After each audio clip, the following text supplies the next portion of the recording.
Hare Krishna. We are okay. Let's share this.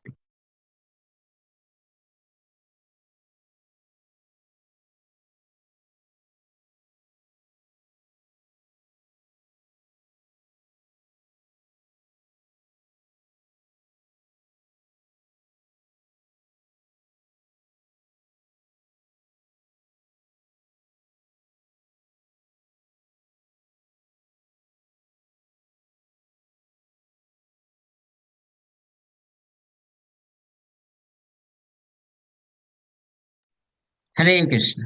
We welcome all the devotees for this wonderful sessions on the glorification of Srila Prabhupada disciples. So we'll hear from one of the very senior disciple and dear son of Srila Prabhupada, his guest Jayanand Prabhu. And afterwards, we will have the glorification session of Jayanand Prabhu. So I request Ramlila Prabhu to start the session. Hare Krishna.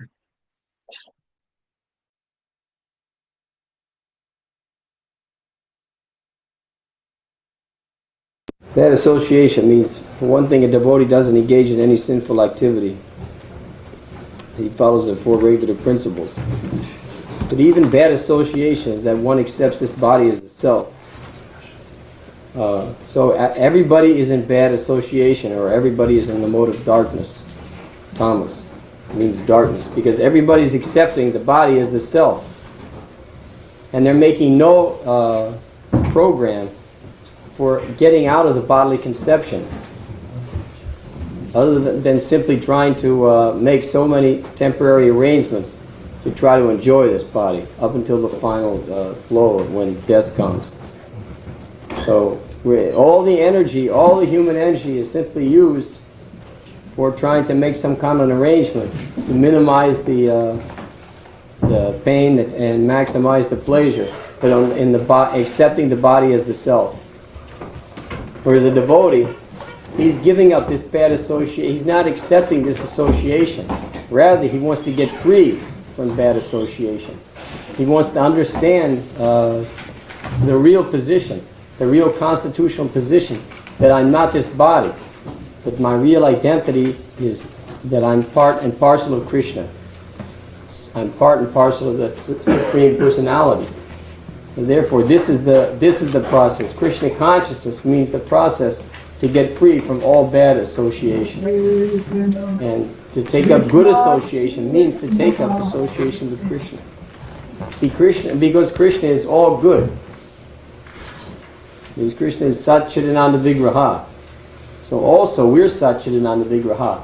But in order to realize our Satchidananda Vigraha nature, then we have to associate with Krishna, because he's giving instructions on how to realize this. Otherwise, we don't find any place that this science is being delineated.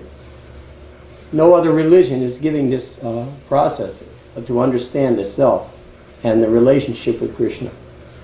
There's no other religion, any other formula that's offering this reward, that I again re-establish my eternal relationship with God.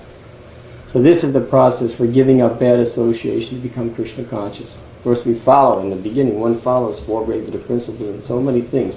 All these different principles and rules we're following, they're simply meant to bring us to this platform, to follow this one principle of always remembering Krishna, never forgetting Krishna.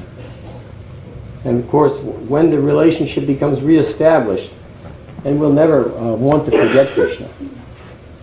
Because that relationship is so sublime and so satisfying, and one will never give up that relationship again once we've reestablished it. Now we fall into this material situation. But as we become a little serious, we take shelter of the bona fide spiritual master, and accepting initiation by following his instructions, then gradually we're becoming purified from this bad association of these so many false designations, and again become situated on the real platform to understand my real identity, my spiritual identity. Sometimes I can't remember. Did I read this purport? I read the whole purport. Huh? Can't remember the word. Let's see. Describe that one who has intelligence means that one has good discrimination and that he has good memory. I don't speak very highly of my intelligence. I can't remember. So there's a lot of, like you say, there's so many nice points that sometimes one is praised and sometimes one is defamed. The devotee, these are just all different qualities of a devotee that naturally by practicing Krishna consciousness automatically will develop these good qualities that are mentioned here. There's a nice, I know one time there was a nice example, Pagosh gave an example when he was in the airport in New York. Somebody, he was distributing books. So there was a couple that was walking toward him, and so he tried to step out of the way. But she came over and banged right into him. And then her husband came up, he was a big bruiser. And right away he grabbed her, so he said, "What's wrong with you? What are you pushing my wife? What are you shoving my wife?" And he shoved Pagosh up against the wall. And his wife was standing, and she grabbed Pagosh's wig and threw his wig on the floor. So Pagosh just started chanting. He was chanting, Hare Krishna, Krishna Krishna, Hare Hare, Hare Ram. He was chanting like this. And the guy was furious. He was grabbing him like that. And he said, "What's wrong with you? And he was shaking. And then Pagosh just kept chanting. He said, "You know what else to do?" He just kept chanting. And finally he shook his head. He gritted his teeth and just threw him and he walked off and let him go. The devotee is not so much attached. He's receiving sometimes honor. Sometimes especially you that are going out and doing this, distributing the literature. So you can, more than anybody else, you can appreciate all of these different things. So there's so many nice examples you're experiencing every day. But how one is sometimes more honored and sometimes dishonored. But a devotee becomes, he's not disturbed by this honor or dishonor. He's not, because we're trying to give them also this good association. They have so much bad association. It means that actually everybody's in the mode of ignorance. Sometimes people are working a little bit in the mode of goodness or passion. But actually as long as it's material activity, it's all material activity, so it's in the mode of ignorance. So we're trying to give them this good association. So we ourselves, we're blessed. We have this good association. By the causeless mercy of our spiritual master, we have this good association of Krishna. Who could speak such wonderful philosophy as we have in Bhagavad Gita, on the battlefield of Kurukshetra, and who can display so many wonderful pastimes? Yeah. We have no information of any personality like Krishna, and what these poor people in the streets. Who were the personalities that they've had experience with? Somebody like President Nixon, who gets the most lofty position in the country, and he's so greedy that he's not able to even keep from trying to cheat the government. Who's the old saying that don't bite the hand that feeds you. Even we could see practically if President Nixon would become a devotee and take the renounced life and begin to preach, he would even begin, by giving up that bad association, he would even become glorified in society.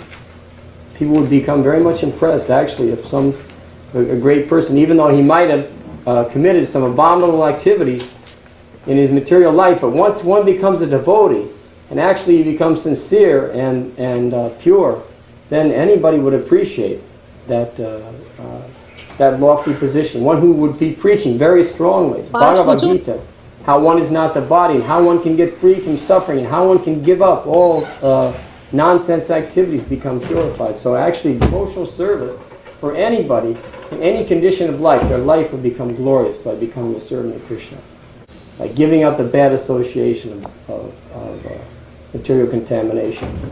So many people fall victim. They work very hard to attain some position, and then they engage in some abominable activity, and they lose their reputation. Everything is lost. That's the nature of material efforts. One can work so hard for something, even he makes so much progress, it meets so many goals, but then if he does something, some abominable thing, then the whole thing becomes lost. Whereas in devotional service, there's never any loss. Whatever we have gained, whatever we have done on behalf of Krishna, that will never become lost, and we always pick up there at that same point. And and start again. But it just that it shows that how wonderful this, when one takes up the association of Krishna, how he becomes free from honor and dishonor.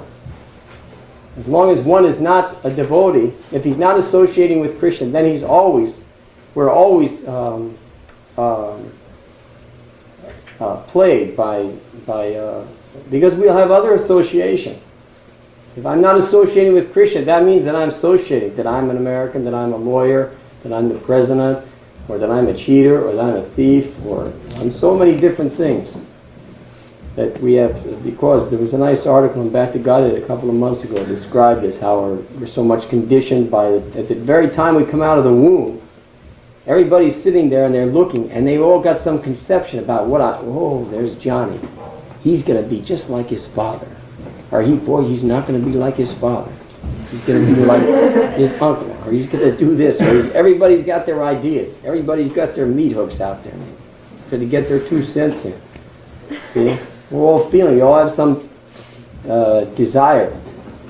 So in so many ways it described in this article was very nice, the conditioning process, how one is gradually conditioning so many different things that one is conditioned into thinking how he's this body, he's a product of material nature. He's not part of Krishna. No, he's a product of this material nature, this society. So then in that way his false ego gradually develops. Whereas if one is a devotee, then he understands in the beginning that he's not this body, his real identity is that he's part of Krishna. And now he gives up this bad association. So much association that simply places one in the bodily concept of life. It places one in darkness, and simply eating, sleeping, sex life, defending, trying to enjoy this body, and eventually everything is finished, it's taken away. So just like the life becomes nothing more than the cats and the dogs. Nothing more than that. Then the human form of life is lost. The great value, the human form of life, the facility there for realizing this relationship that we have with Krishna is destroyed. And then one doesn't know what one's position will be in the next life. By our activities in this life, we don't have any idea of what's going to happen in the next life. That's the position of everybody in the material world. They have no knowledge. They're in darkness. That means that they have no understanding that there's any past, and they have no understanding of the future. Simply this life is the all in all.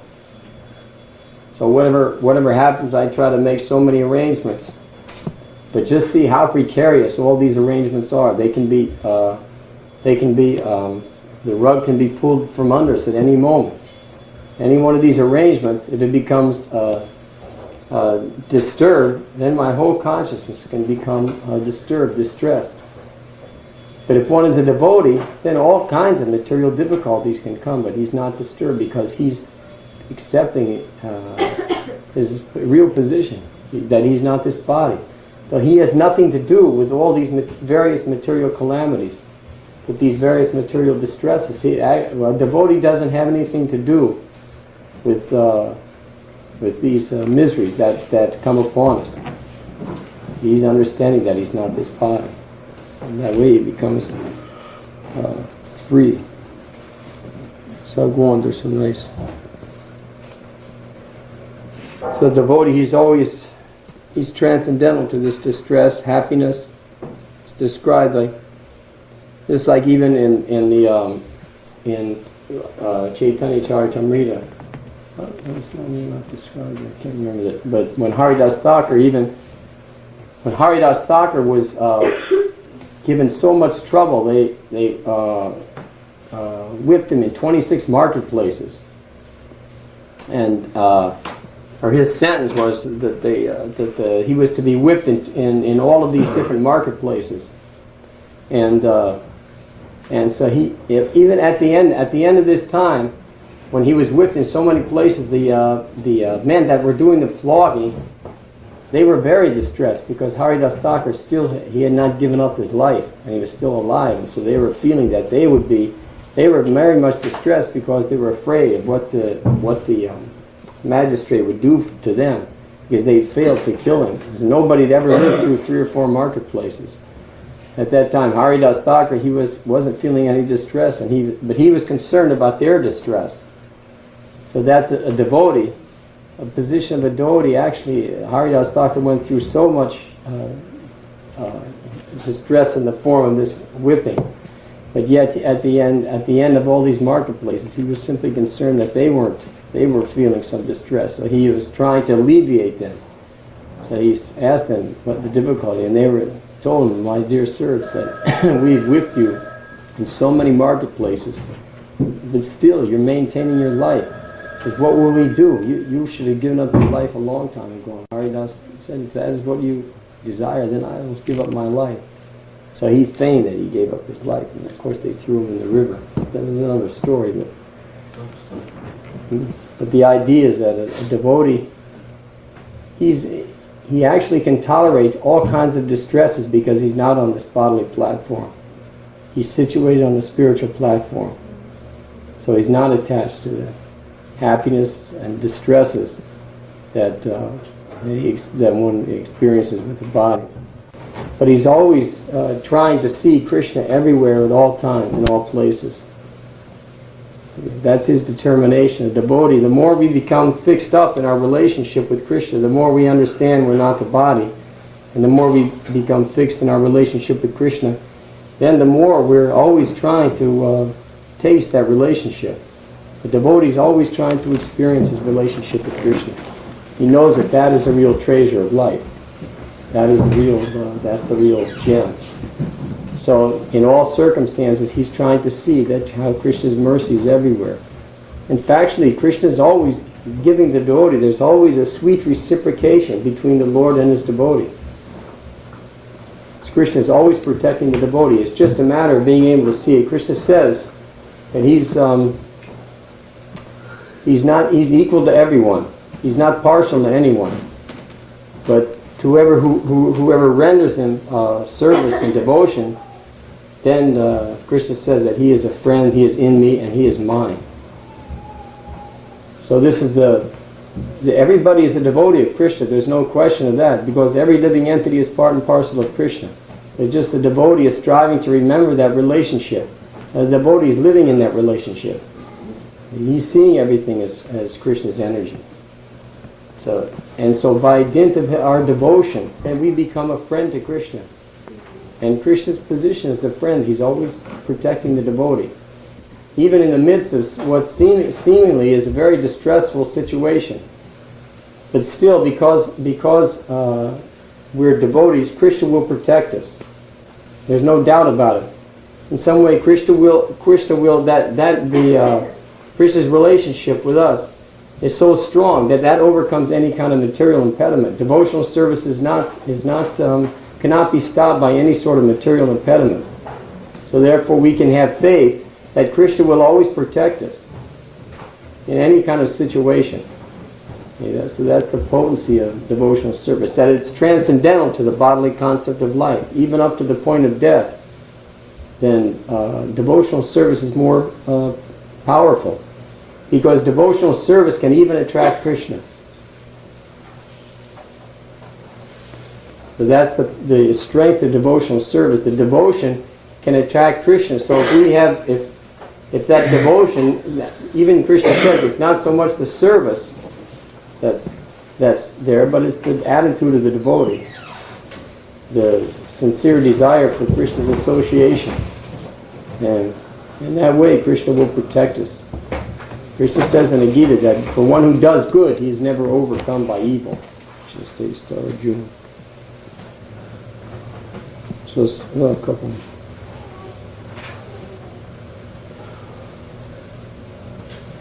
Prabhupada says there's some more of these different qualities that are discussed.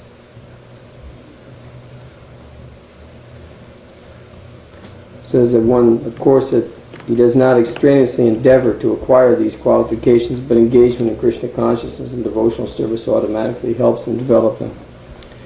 So, of course, that's our good fortune that we've been able to contact, by Krishna's mercy, we've contacted a bona fide spiritual master or a pure devotee. Because in order to advance in Krishna consciousness, that's the principle is that one has to accept the spiritual master, and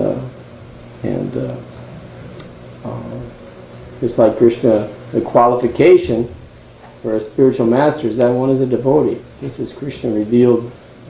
Bhagavad Gita spoke Bhagavad Gita to Arjuna because he was a devotee as well as his friend.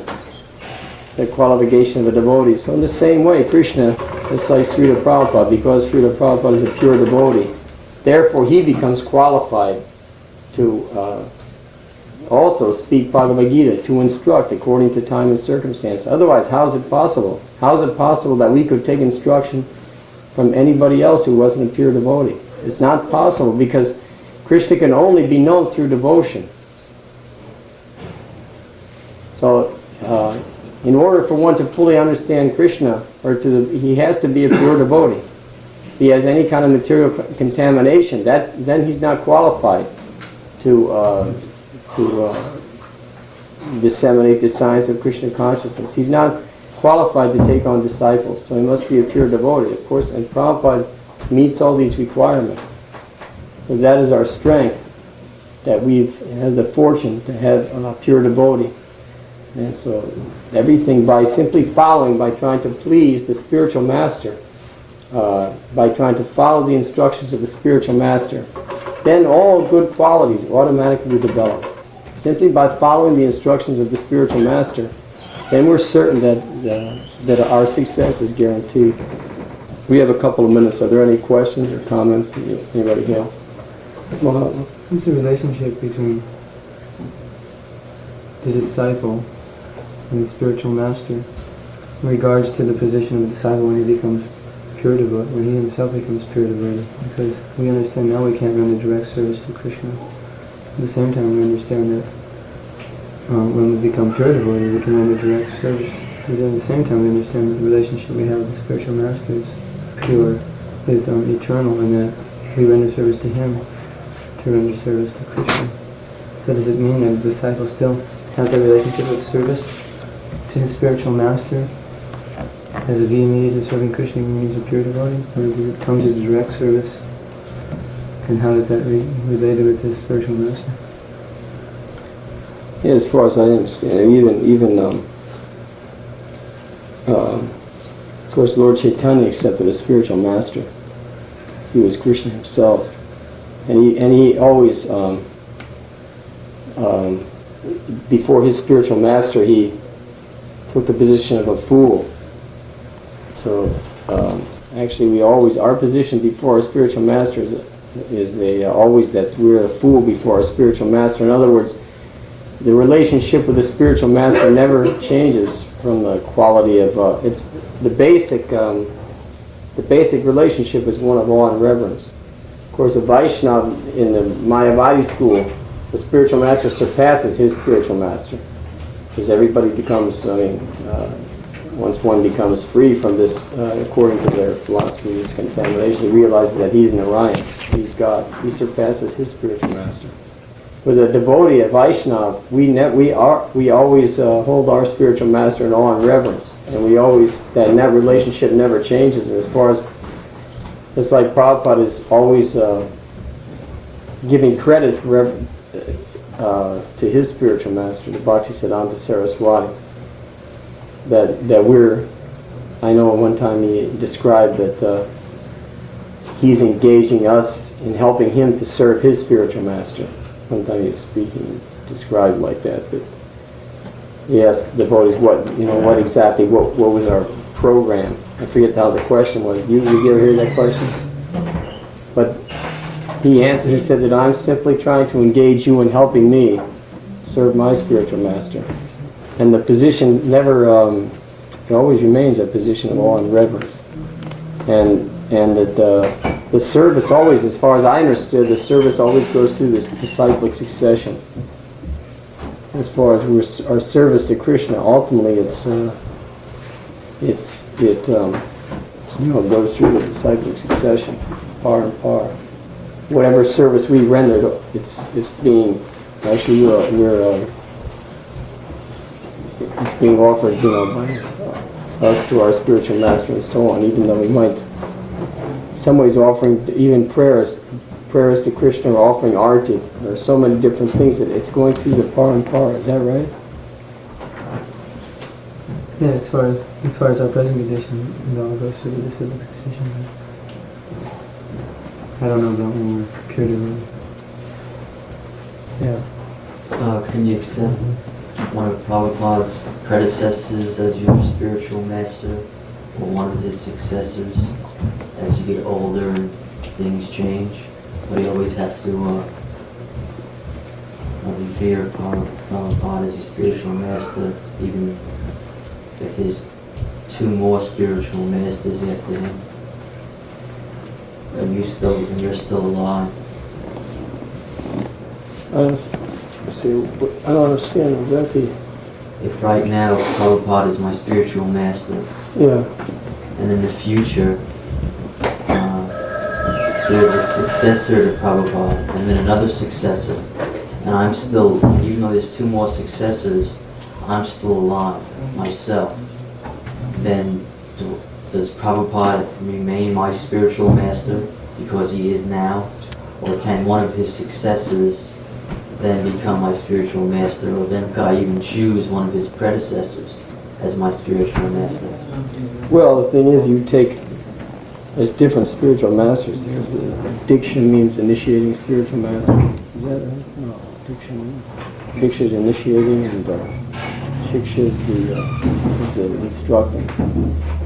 Just like now, you accept. The idea is that one becomes a Vaishnava. One of the principles of becoming a devotee is that one accepts a spiritual master, and also it takes initiation from the spiritual master. So just like if you're a member devotee, so if you take initiation from Prabhupada, then he's your initiating spiritual master.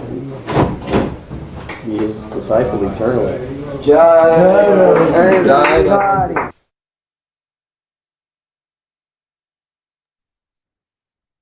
Hare Krishna. We can see how much conviction his Jayananda Prabhu was having for Srila Prabhupada from his lecture.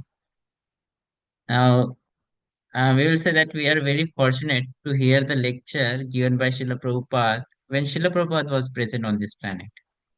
Generally, we hear the lecture from Srila Prabhupada, recent lecture of Srila Prabhupada disciples, 10 years or 20 years, something like that. But this time, we got opportunity to hear the lecture which was given when Srila Prabhupada was present on this planet. So, we will see some of his glories. So, we will be hearing the glorification of His Grace Jayananda, one of the Srila Prabhupada dear son and Srila Prabhupada's moon. So, as the part of his early life, Prabhu was born as James, also known as Jim Core, on April 27, 1939, in a middle class American family.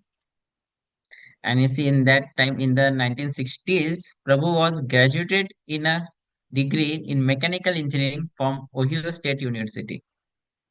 And even though he was graduated in he done engineering at that time, still he was preferring to live the life of simplicity. So he was driving the car. Then, as a part of meeting with Srila Prabhupada, he encountered with Srila Prabhupada in San Francisco in 1967 after reading about his teachings, and felt deeply inspired by Prabhupada's message and began attending his lectures. So we see in that time mostly the Srila Prabhupada disciple came from the hippie background, but Jayananda Prabhu was one of the different who came from direct engineering background, and he was decent from starting of his life. Then most of us know Jayananda Prabhu due to Rath Yatra. Yes, we are aware. We got to know when we hear Jayananda Prabhu's name, what comes to our mind? Rath Yatra picture, Rath Yatra cart, because we heard that Jayanand Prabhu was the one who constructed first Rath Yatra card, yeah. So he played a central role in organizing the first Rath Yatra festival in San Francisco, turning into an annual ISKCON tradition worldwide. So his glory is like that. Prabhupada mentioned about this Rath Yatra in one of his book, in purport of one of his book, I think in Bhagavatam. So that's the glory Yeah, the cart made by him.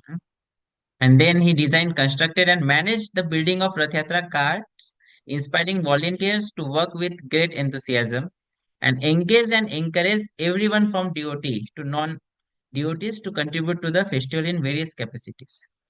Not only he constructed the cart, he inspired other devotees also. uh, and he also played very important role in San Francisco in temple by donation and different part by inspiring more devotees. We'll see that further. And we know that nowadays, whenever we see, wherever there will be a Jagannath cart, there is only one picture always hang in front of the cart.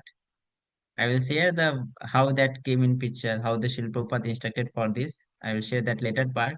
So that is the Jayananda proof. In every Jagannath cart, you will see there is one picture of the one devotee. That is Jayananda Prabhu's picture hanged on the front of the cart due to his contribution to this wonderful Jagannath cart. So he supported the temple and the financial contribution. He donated his life saving of $5,000 to help Srila Prabhupada publish Bhagavad Gita as it is. We know Srila first book Prabhupada published, that is Bhagavad Gita as it is, when he went to the foreign that time. So their first contribution was given by Jayananda Prabhu, and many times Srila Prabhupada uh, expressed that gratitude to Jayananda Prabhu. And we can see here, he worked tirelessly as a taxi driver, often donating all his earnings to support the San Francisco temple during his early years. So what he used to do, Prabhu had wonderful sadhana, he had wonderful enthusiasm to serve. He used to manage temple, and same time he was driving the taxi and collecting the fund. And by that he was donating to the temple. And we can see the $5,000 was donated for Bhagavad Gita to Srila Prabhupada when he donated. So once he was driving Srila Prabhupada. So Srila Prabhupada was expressing his gratitude to him that he was the first to come forward and donated this money to publish Bhagavad Gita as it is to fulfill my desire of my Guru Maharaj. So Srila Prabhupada expressed a lot of gratitude to him. And that time Prabhupada noticed Jayanand Prabhu was continuously chanting holy name while driving the car. And after 6 weeks of this incident, Srila Prabhupada wrote a letter and again expressed his gratitude to Jayanand Prabhu that you was the first to come forward to donate the money for publishing the book. And that time also he mentioned that I was noticing he was continuously chanting the holy name of the Lord. That is wonderful. He was glorifying there. Then also, Jayananthu sacrifices personal resources, including money given for medical treatment to fund temple and Rath Yatra expenses. So Jayanant Prabhu was suffering from cancer. Prabhupada was aware too when Jayanant Prabhu was offering money to the temple. Prabhupada was saying that you can utilize that for your treatment. Then Prabhupada mentioned when Jayanant Prabhu said that a body is going to pass anyway. So Prabhupada mentioned, yes, this body is immortal, and this is the best way to utilize everything in the service of Krishna. And he also mentioned in one of the letter, that every disciple should be like him. So that's the wonderful glories of Jayanand Prabhu.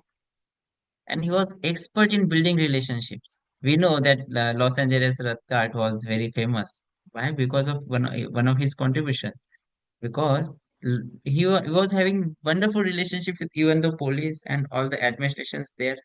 You can see he cultivated harmonious relationship with city officials and local community, which played a crucial role in the success of festival and temple activities. In the temple, everyone from outside, they used to know Jayanand Prabhu. Where visit? Where is the Jayanand Prabhu? They used to ask. So that's the wonderful quality of Jayanand Prabhu. And Jayanand Prabhu's warm and personal approach allowed him to connect deeply with individuals, making Krishna consciousness more approachable and relatable for everyone he encountered. He was very humble. Srila Prabhupada used to uh, call him means like in funny way, he used to humbly he used to Srila Prabhupada used to make some words so that on his humility.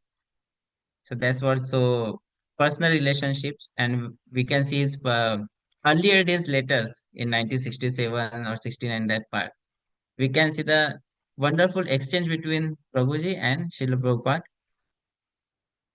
outreach and preaching. He distributed prasadam widely, engaging people from all walks of life in Krishna service.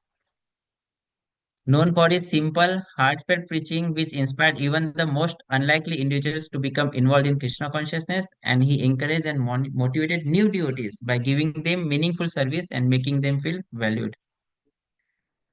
In his letters, he used to write to Prabhupada about the different services by the different devotees, like Yamuna Mataji, Tamal Krishna Maharaj, Jayapataka Swami Maharaj. So, regarding many devotees, he used to express, he used to tell the Srila Prabhupada how wonderfully they are serving. And Prabhuji was managing the temple by donation and contributions. Now, exemplary devotional practices, as we also heard in his lecture, how means the conviction we could see on his by his words in the lecture. We can see that he was having the wonderful exemplary devotional practice, as I mentioned about his chanting of holy name while driving. So we can see the Jayan Prabhu was a tireless worker who willingly took any task, whether it was cleaning the temple or taking out the trash. So menial and humble service, cleaning of the temple and taking out the trash. And through his action, he set a shining example of humility and a true service attitude. And then, not only that, his steady commitment to chanting the holy names, studying scriptures, and living life of complete devotion stood as a testament to his deep spiritual dedication. He was very dedicated. He inspired devotees everywhere with his enthusiasm, dedication, and ability to rise above material challenges. Here also we can see this was a lecture where we heard some time back that was given by Prabhuji when Srila Prabhupada was present on this earth. So we can see how he was motivating and inspiring devotees, inspiring for Srila Prabhupada, relationship with spiritual master. And that we can see practically. We saw some time back. Life of divine service. Jayanand Prabhu left on May 1, 1977, just few months before Srila Prabhupada. He joined the Krishna conscious movement in 1967, the 10 years of his service. We say that in scriptures, and always say in lecture only, Prabhu said, our relationship with our spiritual master is eternal. And from his practical example of his, we can see this the eternal relationship with Srila Prabhupada. He just came in the moment to serve Srila Prabhupada. He dedicatedly has, he served even. So when he departed, Srila Prabhupada, before a few days only, Prabhupada wrote and glorified him and expressed how one should live. And after departure, Srila Prabhupada released the letter and asked devotees to publish that in the Back to Godhead magazine too. Srila Prabhupada was mentioning about that his contribution too again, that he was the first to contribute in Bhagavad Gita preaching. And he mentioned about that his divine chanting while driving. He also mentioned there again. And then he said, everyone should be like him. He is so dedicated. huh? And the way he left in this world, he got the shelter at the, he went to Vaikuntha. He mentioned like that. And then Prabhupada then declared that uh, celebrate his disappearance like the we celebrate the disappearance of previous acharyas. So this pratha, this system of celebrating the disappearance day of these acharyas, like now Srila Prabhupada disciples also started by Srila Prabhupada only. And we can see the way Srila Prabhupada declared that celebrate like the we celebrate like a previous acharya's disappearance day. So that we can well imagine how dear Prabhuji was to Srila Prabhupada. And that time Srila Prabhupada also declared to paste his picture in front of every Jagannath Rath Yatra cart. So from that time, that picture of the Jayanand Prabhu is being placed in the front of the Jagannath cart. So we are very fortunate to hear his glories. Mhm. one cannot help but speculate that Jayanand Prabhu had only come to serve his eternal spiritual master. And Srila Prabhu was on this planet at that time. His passing away was also significant. And it lets Srila Prabhupada affirm that everyone should follow the example of Jayanand Prabhu. Prabhupada mentioned that is one of his letter. Now we'll see from the Srila Prabhupada letter. Srila Prabhupada always appreciated Jayanand Prabhu's sincere service. He wrote to Jayanand Prabhu in December 1975. I was very happy to get your recent letter. I am always thinking of you and praying to Krishna for your advancement in Krishna consciousness. See, the spiritual master, Srila Prabhupada was praying for his advancement in Krishna consciousness. Yes, I remember the old days in San Francisco. Krishna has been so kind upon me to have sent so many sincere disciples to help me push on this movement on behalf of my Guru Maharaj. You continue with your program there in San Francisco, always strictly keeping our principle, and Krishna will bless you with greater and greater realization of the importance of this movement. I am dependent upon you, my older disciples, to carry it on. I hope this makes you well. See, I am dependent upon you, my older disciples. We can see the grateful gratitude of Srila Prabhupada to his disciples, Jayanand Prabhu. So loving to him. And the way I was saying about this, making fun of um, this Jayanand Prabhu, who's used to call. Another time, Srila Prabhupada said, Jayanand looks like Lord Chaitanya, big shoulders, big man. You can search on the Google, YouTube that Jayanand Prabhu's glorification only I searched. That time I could hear that laughingly Srila Prabhupada was mentioning about it. When he called out this, he looks like a Chaitanya Mahaprabhu, big shoulders and big man. This video is available on YouTube. You can hear that. That's wonderful. Jayanand Prabhu almost blushed his way out of his existence. Prabhupada would compliment him like that because Jayanand Prabhu was naturally so humble. So that was the compliment, Srila Prabhupada. Jayanand Prabhu almost pushed his way out of existence. So that's the glory of Jayanand Prabhu. So we are very blessed to hear about and get such wonderful spiritual family, such wonderful spiritual uncles and grandfather Srila Prabhupada. So, and by the blessings of Maharaj, this session is started. Thank you so much for all of your participation. And I can see there are only 20 to 25 participants. If any one of you bring only one or two devotees, it will increase to 50 to 75.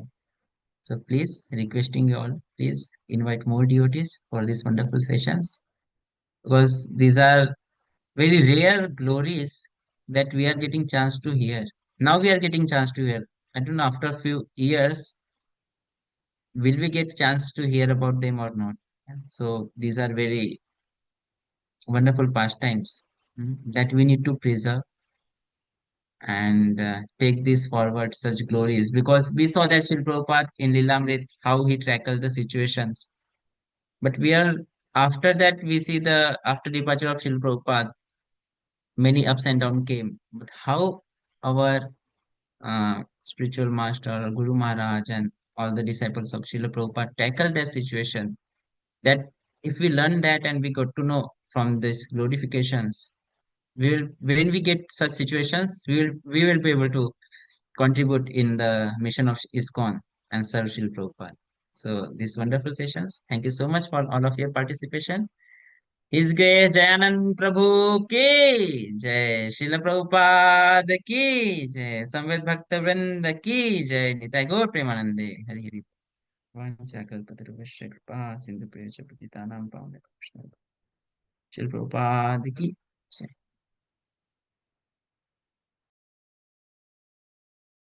So we'll end the session here. Hare Krishna.